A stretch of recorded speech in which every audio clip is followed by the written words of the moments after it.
This morning, officials in Israel are bracing for the possibility of violent clashes. Tens of thousands of Israeli nationalists are preparing to march through the Muslim quarter of Jerusalem's Old City. This is an annual parade marking Israel's capture of Jerusalem in the 1967 war.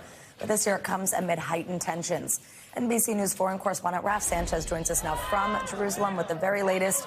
Raf, we understand you're in a pretty active scene there, so please stay safe as we're talking to you. Let us know if you need to hop. But the parades are expected to begin shortly. Tell us what the mood is like there. What do you expect to see?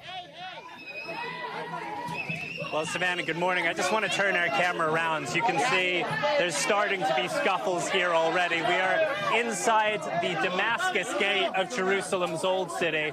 And what you're seeing here are Israeli police, and they are, I don't know if clashing is the right word, but they're scuffling with young Israeli marchers. And this is kind of the calm before the storm, because over the next couple of hours, you are going to see tens of thousands of these marchers making their way through the Old City down to the Western Wall.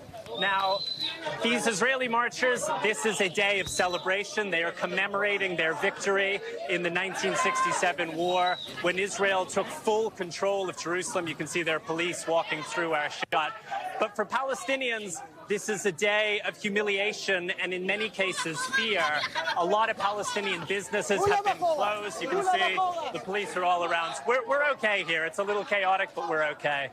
So this is just the beginning. This is going to get a whole lot more intense over the coming hours. And the question is, how bad will it get? And Raf, of course, is reporting live right now with using cell phone technologies. It's why the shot might cut out here and there, but we can still hear him and see most of what he's talking about. And Raf, we should note, as you've reported, a ceasefire was just reached between Palestinian Islamic Jihad and Israel on Saturday. That followed several deadly clashes last week. Are officials worried that this could jeopardize that?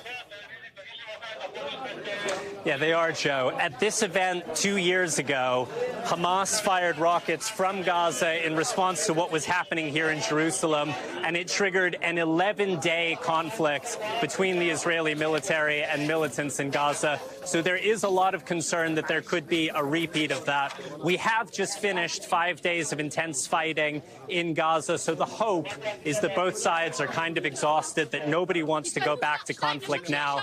But this is one of the most combustible days in one of the most combustible cities on earth. So we will see what happens in the coming hours, Jeff. All right, Raf Sanchez, a true pro in the middle of it to tell us what we need to know. Raf, stay safe. Thank you so much. Thanks for watching our YouTube channel. Follow today's top stories and breaking news by downloading the NBC News app.